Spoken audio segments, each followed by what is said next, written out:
Tengo 28 años y necesito contar esto, más que nada para poner mis propios pensamientos en orden. Mi vida dio un giro tan violento en el último año que a veces siento que estoy viviendo la película de otro.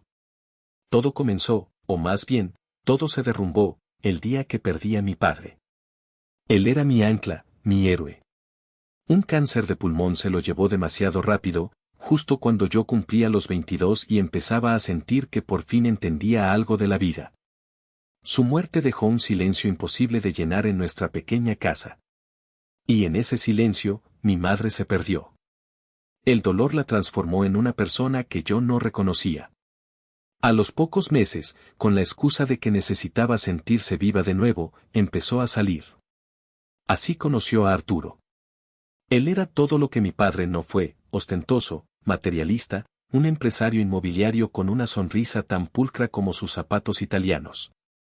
Empezó a llenar la casa de regalos caros y a llevarse a mi madre a escapadas de fin de semana a Marbella. Yo intentaba alegrarme por ella, de verdad. Papá no habría querido que fuera infeliz para siempre. Pero cuando se casó con Arturo sin siquiera haberme dicho que estaban comprometidos, menos de un año después de la muerte de papá, sentí como si me hubieran arrancado la última pieza de mi antigua vida. Yo intenté seguir adelante. Tenía un trabajo decente como administrativo y un pequeño apartamento alquilado en un barrio obrero de Madrid. No era mucho, pero era mío. Era mi independencia, mi pequeño reino construido con esfuerzo. Durante un par de años, las cosas fueron estables.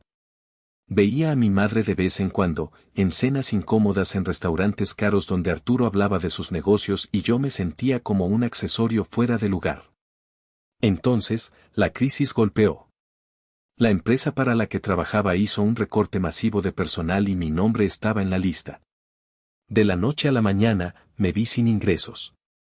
El pánico fue inmediato y paralizante. Agoté mis ahorros en cuestión de meses, pagando el alquiler y buscando desesperadamente un nuevo empleo en un mercado laboral saturado. Llamé a mi madre, con la esperanza de un poco de apoyo, quizás un préstamo temporal. Su respuesta, filtrada por la voz de Arturo al fondo, fue un vago "ya veremos, cariño, ahora estamos muy ocupados". La soga se apretaba. El día que recibí la orden de desahucio fue el más bajo de mi vida. No tenía a dónde ir. Fue entonces cuando, tragándome todo mi orgullo, llamé a mi tía Isabel, la hermana de mi padre. Ella y mi tío Marcos vivían en una casa enorme en el barrio de Salamanca, un mundo aparte del mío. Tío Marcos era el hermano rico, el que había tenido éxito en los negocios, mientras que mi padre había sido un humilde profesor. Tía Isabel respondió al teléfono con una voz que era una mezcla de sorpresa y lástima forzada. Claro, Mateo, claro que puedes quedarte un tiempo. Para eso está la familia. Esas palabras, que deberían haberme dado alivio, sonaron huecas. Cuando llegué a su casa con 2 maletas y la dignidad por los suelos, la bienvenida fue educada pero fría. Mis primos, David, de 24 años, y Sofía, de 22, a quienes recordaba como niños alegres en las reuniones familiares, me miraron como si fuera un bicho raro. David, con su ropa de marca y su aire de superioridad, apenas me dirigió la palabra. Sofía me escaneó de arriba abajo, y su sonrisa no llegó a sus ojos. En ese momento, en el umbral de esa casa opulenta que olía a cera de suelo cara y a indiferencia, supe que no estaba llegando a un refugio. Estaba entrando en una nueva clase de infierno. Mi nuevo hogar era una pequeña habitación en el sótano, originalmente destinada al servicio. Tenía una ventana alta y estrecha que daba a un patio interior y olía perpetuamente a humedad. Pero no me quejé. Estaba agradecido por tener un techo sobre mi cabeza. O eso creía.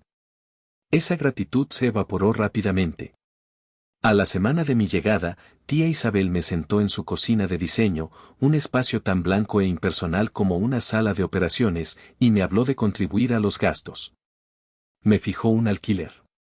Un alquiler absurdamente alto para un cuarto en un sótano, un precio que sabía que me costaría horrores pagar. La vida en Salamanca es muy cara, ya sabes, los impuestos, los servicios, dijo, sin mirarme a los ojos. Comenzó la cacería de trabajo. Cualquier trabajo. Mis primos hicieron de esta etapa un suplicio. David estudiaba un máster en una universidad privada y parecía tener como misión personal recordarme mi fracaso.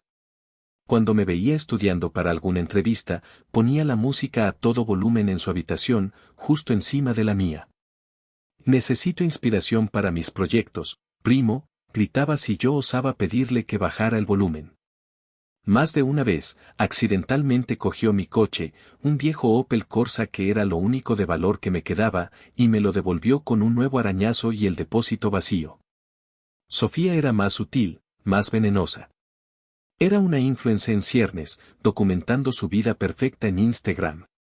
Un día, mientras yo salía hacia una entrevista con mi único traje, que ya se veía algo gastado, ella estaba en el jardín haciéndose fotos con sus amigas. La oí decir, en un susurro lo suficientemente alto para que yo lo escuchara, pobrecito mi primo, de verdad. Tener que empezar de cero a su edad, qué duro. Luego subió una historia con una foto suya posando con ropa carísima y el texto, agradecida por no tener que conformarme. Almohadilla bendecida. Cada publicación era una bofetada. Mi madre, mientras tanto, era un fantasma. Vivía su vida de lujo en Marbella, y sus llamadas eran escasas y superficiales. ¿Todo bien, cariño? Aquí hace un tiempo maravilloso. Nunca preguntaba por mi búsqueda de trabajo. Nunca preguntó si necesitaba algo. Era como si mi existencia fuera una nota a pie de página vergonzosa en su nueva y brillante biografía. Finalmente, desesperado, acepté 2 trabajos que nadie quería. El primero era el turno de noche, de 12 a 7 de la mañana, en una lavandería 24 horas en un barrio menos glamuroso. El lugar era deprimente, con la mitad de las luces parpadeando y un goteo constante de personajes nocturnos. El segundo era los fines de semana en una gasolinera cerca de la universidad de mis primos. Sumando los 2 sueldos, apenas me llegaba para pagarle el alquiler a mi tía y tener algo para comer. Mi vida se convirtió en un borrón de agotamiento. Dormía en rachas de 3 o 4 horas. Mi mundo se redujo al olor a detergente de la lavandería, el zumbido de los frigoríficos de la gasolinera y la hostilidad silenciosa de la casa de mis tíos. Comía bocadillos fríos en el coche entre un trabajo y otro. Adelgacé, me salieron ojeras permanentes y la esperanza empezó a parecer un lujo que ya no podía permitirme. Era un intruso en su casa, un fantasma en mi propia vida. Y lo peor era que, a pesar de todo el esfuerzo, sentía que me estaba hundiendo cada vez más. La crueldad de mis primos se convirtió en parte de mi rutina diaria, un impuesto emocional que tenía que pagar por existir en su espacio. La gasolinera se convirtió en su escenario favorito. David y sus amigos aparecían los sábados por la noche, con sus coches caros y su actitud arrogante. No compraban nada. Simplemente entraban, cogían bolsas de patatas fritas que luego dejaban abiertas por cualquier sitio. Se servían refrescos que accidentalmente derramaban por el suelo que yo acababa de fregar y se reían a carcajadas mientras yo limpiaba su desastre. «Uy, qué torpe soy», decía David con una sonrisa burlona. «¿Necesitas ayuda, campeón?». Una tarde, mientras yo intentaba estudiar para un examen de certificación online en mi cuarto del sótano, usando una pequeña lámpara de escritorio, la puerta de mi habitación se abrió de golpe. Era David. «Oye, primo, ¿me dejas tu portátil? El mío se está actualizando y necesito enviar un trabajo urgente». Sabía que era mentira, pero estaba demasiado cansado para discutir. Se lo dejé. Me lo devolvió 1 hora después. A la mañana siguiente, descubrí que había derramado un refresco sobre el teclado. Varias teclas se habían quedado pegadas. Estaba inservible. Cuando le reclamé, se encogió de hombros. «Fue un accidente. Deberías tener más cuidado con tus cosas». Mientras tanto, tía Isabel encontraba nuevas formas de exprimirme. Un mes era una derrama de la comunidad, otro una subida en la factura de la luz. Siempre con una excusa perfectamente razonable y una sonrisa tensa. Comencé a guardar el poco dinero que conseguía ahorrar en un lugar seguro, dentro de un viejo libro de historia de mi padre, uno de los pocos objetos personales que había traído conmigo. Era mi fondo de emergencia, mi billete de salida. Soñaba con el día en que tuviera suficiente para pagar la fianza de un pequeño estudio y largarme de allí. El punto de quiebre llegó una noche de martes. Volví de la lavandería al amanecer, con los huesos doloridos por el frío y el cansancio. La casa estaba en silencio. Entré en mi habitación y sentí un escalofrío que no tenía nada que ver con la temperatura. Todo estaba revuelto. Mi ropa fuera de los cajones, los papeles de mi escritorio por el suelo. El corazón me dio un vuelco. Corrí hacia la pequeña estantería donde guardaba mis libros. El libro de mi padre estaba allí, pero fuera de su sitio. Lo abrí. El hueco que había recortado en las páginas estaba vacío. Mis 300 euros, todo lo que había logrado ahorrar con un esfuerzo sobrehumano, habían desaparecido. En ese momento, Sofía pasó por el pasillo. Al ver el estado de mi habitación, dijo con una inocencia venenosa: «Ay, Mateo. Estaba buscando un libro que prestarle a una amiga y se me ha caído todo. ¡Qué desastre soy! ¿Buscabas algo?». Su sonrisa era la de un gato que acaba de comerse al canario. No dijo nada del dinero, y yo sabía que negaría haberlo visto. Esa misma tarde, como si el universo quisiera reírse en mi cara, tía Isabel bajó al sótano. «Mateo, cariño, tengo que hablar contigo. Con la inflación y todo, voy a tener que ajustar un poco el alquiler a partir del mes que viene». Me dijo la nueva cifra. Era el doble. Me quedé sin aire. Hice los cálculos mentalmente. Ni con los 2 trabajos, ni dejando de comer, podría pagarlo. Fue una epifanía terrible y liberadora. Me di cuenta de que no podía ganar ese juego. Estaban decididos a romperme. Esa noche, no dormí. Me quedé mirando el techo, escuchando los sonidos de la casa que me odiaba. Y tomé una decisión. No iba a darles la satisfacción de verme suplicar. Si iba a estar en la calle, sería en mis propios términos. A la mañana siguiente, antes de que nadie se despertara, empaqué una mochila con lo esencial, cogí las llaves de mi Opel Corsa y me fui sin mirar atrás. No tenía un plan. Solo sabía que prefería la incertidumbre de la calle a la certeza de esa humillación.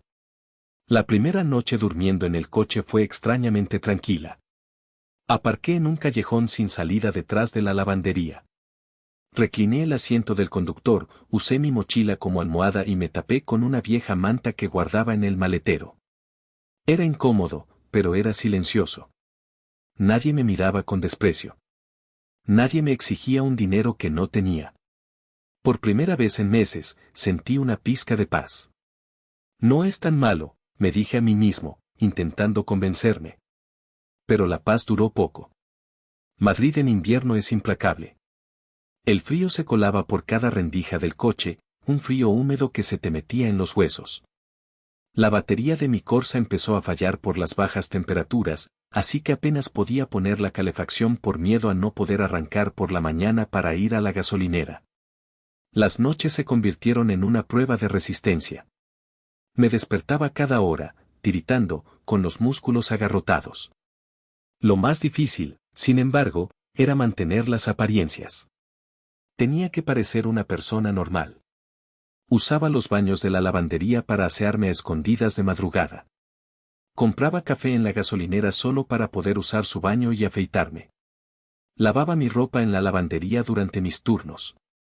Mi vida se convirtió en una compleja operación logística para ocultar la verdad, que era un hombre de 28 años, sin hogar, viviendo en su coche. En clase, en la universidad comunitaria, me costaba mantenerme despierto. ¿Cómo le explicas a un profesor que tus apuntes están arrugados y huelen a ambientador de coche porque tu mochila es tu único armario? Mis primos, por supuesto, no tardaron en darse cuenta de mi ausencia. Supongo que mi tía les diría que me había ido sin más. Pero a David le picó la curiosidad. Una noche, después de mi turno en la lavandería, me siguió. No me di cuenta hasta la mañana siguiente, cuando mi teléfono, que cargaba en el trabajo, empezó a vibrar sin parar con notificaciones. Habían creado una serie de videos en TikTok. El título era, El documental de mi primo vagabundo. Lo habían grabado todo. Las ventanas de mi coche cubiertas de vaho y escarcha. Yo, intentando estudiar con la luz de una farola. Incluso una toma borrosa de mí cambiándome de camiseta en el asiento trasero. Los videos se hicieron virales entre su círculo de amigos pijos. Los comentarios eran una mezcla de burla y falsa piedad. Qué fuerte, tío. Pobre hombre, pero es que no se esfuerza. Las consecuencias fueron inmediatas. Empezaron a pasar coches por el callejón por la noche, tocando el claxon, gritando mi nombre. Me tiraban basura. La policía empezó a aparecer con más frecuencia. No puede dormir aquí, caballero. Tenía que arrancar el coche, dar vueltas por la ciudad hasta que se fueran, y luego volver, gastando una gasolina preciosa que apenas podía permitirme. Noches enteras conduciendo en círculos, viendo la aguja del combustible bajar y rezando para tener suficiente para llegar al trabajo. Y en medio de esa pesadilla, empecé a notar algo extraño. Un SUV negro, un Audi Q7 con los cristales tintados. Siempre aparcado al otro lado de la calle, a una distancia prudencial. Cada noche en un sitio diferente, pero siempre estaba ahí. Al principio pensé que era la policía secreta o algún tipo de acosador. Pero nunca se acercaban, nunca me molestaban. Solo observaban. Su presencia era un misterio más en mi vida ya de por sí surrealista, un par de ojos anónimos en la oscuridad que aumentaban mi sensación de paranoia y soledad. Me sentía como un animal en una jaula de cristal, expuesto y vulnerable, y no entendía quién, además de mi familia, podía disfrutar del espectáculo de mi decadencia. La temperatura cayó en picado a 5 grados bajo cero. Era ese tipo de frío que duele en los ojos y hace que el aire queme al respirar. Esa noche, el coche dijo basta. La batería murió por completo. Mi móvil estaba sin carga. Y, para colmo de males, la lavandería estaba cerrada por una avería en las tuberías. El pánico se apoderó de mí. Estaba atrapado. Bueno, ya está, pensé. Así es como muero. Me van a encontrar por la mañana, congelado como una de las ratas del callejón. Me envolví con cada prenda de ropa que tenía, que no era mucha, y me acurruqué en el asiento, intentando pensar en cosas cálidas, en la playa, en el sol, en el rostro de mi padre. Fue entonces cuando oí unos golpes secos en la ventanilla. No los golpes rutinarios de la policía. Eran golpes firmes, insistentes. Levanté la cabeza con esfuerzo, mis párpados pesaban 1 tonelada. Y allí, de pie en la nieve, como si fuera la cosa más normal del mundo estar en un callejón a las 2 de la madrugada con un frío polar, estaba mi tío Marcos. Llevaba un abrigo de lana caro y no parecía tener frío en absoluto. Me miró a través del cristal y simplemente dijo, creo que tenemos que hablar. Resultó que el SUV negro era suyo. Había estado observándome.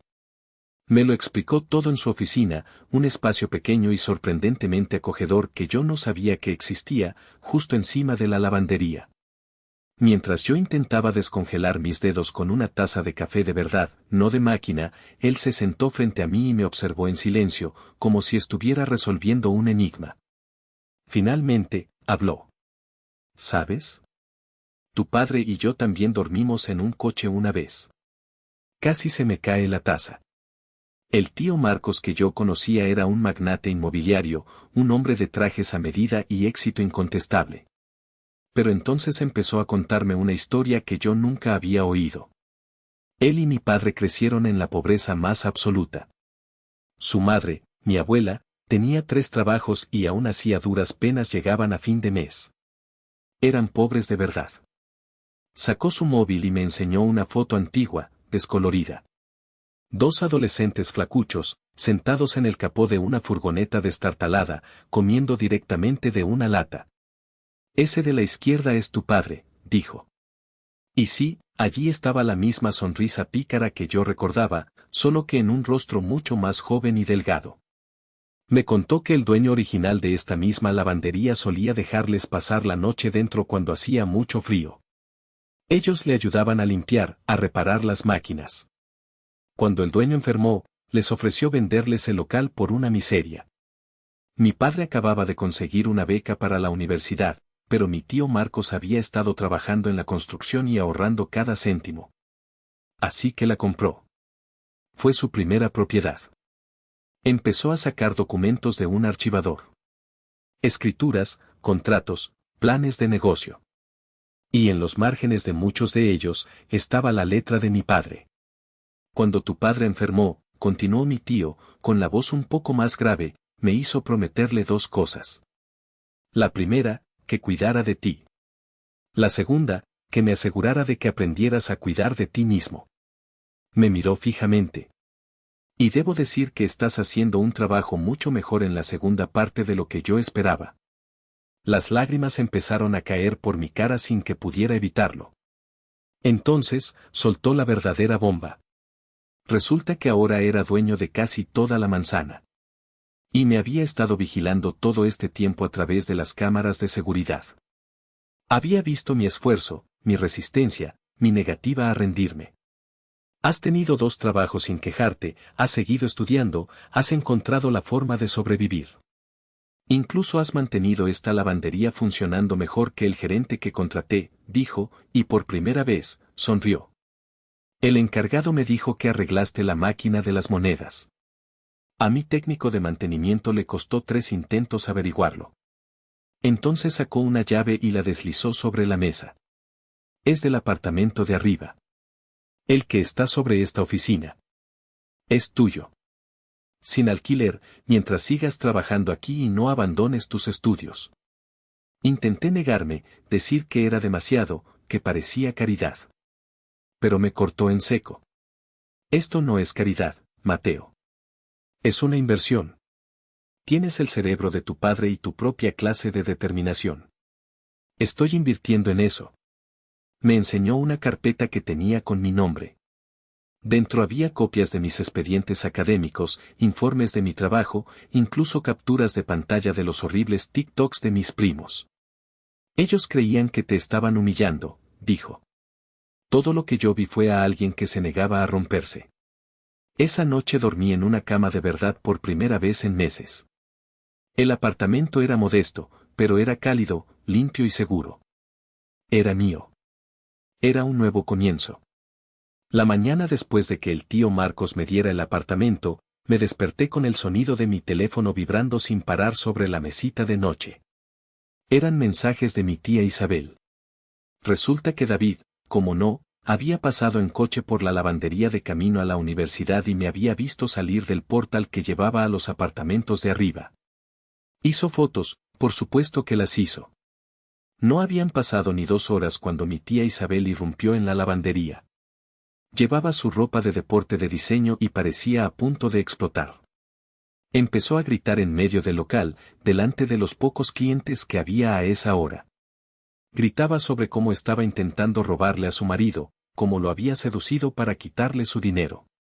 ¿Seducirte? Claro, tía. Te seduje viviendo en la calle y arreglando lavadoras. Súper sexy, pensé, pero me quedé callado, con la fregona en la mano, sintiendo como la cara me ardía de vergüenza. Una señora mayor, una clienta habitual, empezó a grabar la escena con su móvil. Siempre supe que eras un problema, chillaba mi tía. Y eres igual que tu madre, siempre buscando hombres ricos de los que aprovecharte. El encargado, un hombre mayor llamado Jerry, salió de la trastienda y le dijo a mi tía que o se marchaba o llamaba a la policía. Se fue, pero no sin antes lanzarme una mirada asesina y sisear, esto no ha terminado. Esa noche, oí la tremenda discusión que tenían en la oficina de arriba. Las voces llegaban amortiguadas, pero distinguí a mi tía gritando, «¿Esa rata, y cómo te atreves?». Me sentí culpable, como si yo hubiera arruinado su matrimonio. Lo siguiente fue la llamada de mi madre. La primera llamada de verdad en meses. Su voz sonaba falsamente preocupada.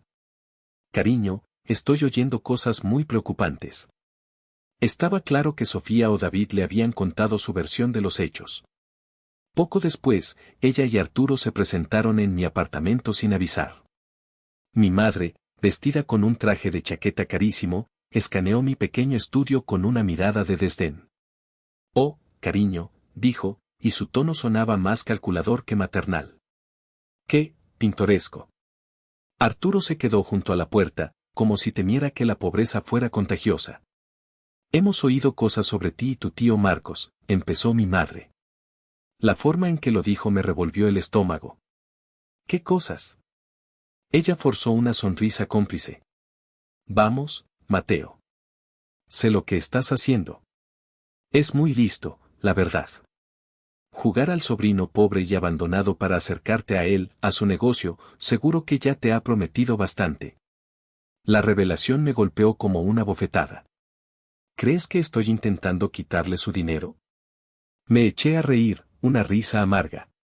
¿Tú? ¿La mujer que me mandó a Madrid y se olvidó de mí? ¿Dónde estaba esta preocupación cuando tu cuñada me cobraba un alquiler abusivo? ¿Cuándo dormía en mi coche? No seas dramático, dijo ella. Comprueba los recibos del alquiler que me hacía guardar. Comprueba los videos que tus sobrinos subieron a internet. Ah, no, no puedes. Estabas demasiado ocupada subiendo fotos desde tu yate. Eso es historia antigua, dijo, inquieta. Estamos aquí para ayudarte.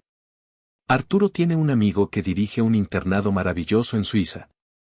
Ahora quieres ayudar, mi voz se elevó. ¿O es que te has enterado de que el tío Marcos me está enseñando el negocio y te preocupa que yo pueda aprender algo? Que consiga un trozo de lo que tú crees que debería ser tuyo. La cara de mi madre se endureció. La máscara de madre preocupada cayó. Marcos era el hermano de tu padre. Cualquier cosa suya debería ir a parar a mí. Su cuñada. Fuera, le grité, señalando la puerta. Vuelve a tu vida perfecta con tu marido perfecto. Y por cierto, mamá, ese traje te hace parecer desesperada. Se fueron, mi madre murmurando sobre la ingratitud y Arturo ya hablando por teléfono. Cerré la puerta y me deslicé hasta el suelo, temblando de rabia y de pena.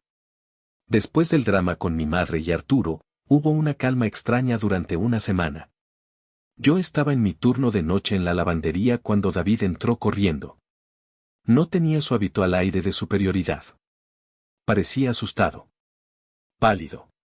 Mateo, necesito hablar contigo, dijo, con la voz entrecortada. Me contó que había estado usando el iPad de su madre porque el suyo se había roto. De repente, apareció una notificación de un contacto guardado como A. El mensaje decía, todo listo para la semana que viene, mi amor. Por fin seremos libres. David, siendo el cotilla que era, abrió la conversación. La A era de Arturo. Mi padrastro. El marido de mi madre. Llevaban meses enviándose mensajes. David, horrorizado, siguió investigando en el iPad, que su madre nunca cerraba. Encontró correos electrónicos, transferencias bancarias, planes detallados.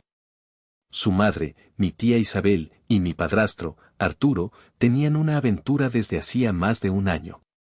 Y no solo eso. Habían estado planeando desviar una cantidad ingente de dinero de la empresa de mi tío Marcos para fugarse juntos. Cada vez que tía Isabel me subía el alquiler, cada vez que se quejaba de los gastos de la comunidad, ese dinero no iba a ninguna factura. Iba directamente a una cuenta secreta que habían abierto juntos. David estaba en shock. Por primera vez en su vida, este chico que se había burlado de mí por mi pobreza, se daba cuenta de que su propia madre estaba a punto de robarle todo a su padre y abandonarlo. Su mundo perfecto se estaba desmoronando. No sabía qué hacer, y en su desesperación, acudió a la única persona que sabía que entendería lo que es ser traicionado por tu propia familia, yo. No voy a mentir, una parte de mí, una parte pequeña y vengativa, quería dejar que todo explotara.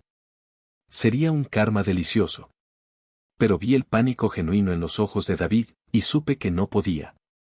Llamé a mi tío Marcos. Vino a la lavandería de inmediato. David, todavía temblando, le enseñó a su padre el iPad. Nunca he visto una cara tan vacía como la de mi tío Marcos en ese momento. Fue como si todas sus emociones se hubieran apagado de golpe. Hizo un par de llamadas. Su abogado le confirmó que llevaban tiempo sospechando de algunas irregularidades en las cuentas, pero como Isabel manejaba todo el papeleo y mi tío confiaba en ella ciegamente, nunca habían investigado a fondo. Ahora todo encajaba. La traición no era solo personal, Era un robo a gran escala. Y la red de mentiras estaba a punto de ser expuesta. El abogado de mi tío se movió rápido. En 24 horas, descubrieron la magnitud del plan. Isabel y Arturo planeaban robar casi 5 millones de euros. Ya habían movido más de 1 millón a cuentas en paraísos fiscales. Y lo más cruel de todo, parte de ese dinero provenía de los fondos universitarios que mi tío había creado para David y Sofía.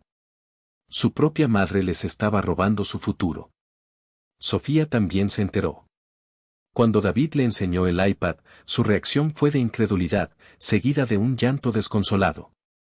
Esa noche, apareció en la puerta de mi pequeño apartamento, con el rímel corrido por toda la cara. ¿Puedo quedarme aquí?, preguntó. Por primera vez en su vida, no tenía un lugar perfecto al que ir. Era extraño tenerla allí, durmiendo en el pequeño sofá, usando mi champú barato. Se disculpó una y otra vez por cómo me había tratado. Pero verla comprender que el dinero no te convierte en una buena persona fue suficiente para mí. El día siguiente era el 25º cumpleaños de David. Mi tía había planeado una fiesta por todo lo alto en su casa. Era la oportunidad perfecta. Mi tío Marcos decidió que allí sería la confrontación. La mañana de la fiesta fue surrealista. Tía Isabel corría de un lado para otro, organizando el catering, actuando como la anfitriona perfecta, mientras planeaba desaparecer con el marido de su cuñada. Mi madre y Arturo llegaron temprano, sonrientes. Arturo le entregó a David un regalo carísimo, probablemente intentando comprar su silencio o su afecto. A las 4 de la tarde, con la fiesta en pleno apogeo, el abogado de mi tío se presentó, con una carpeta gruesa bajo el brazo. La cara de mi tía Isabel al verlo fue un poema. Supo que todo había terminado. Mi tío nos reunió a todos en el salón, él, yo, mi madre, Arturo, Isabel, David y Sofía. Solo familia, dijo, con una voz que helaba la sangre. El abogado empezó a colocar documentos sobre la mesa de centro. Extractos bancarios, correos electrónicos, registros de transferencias.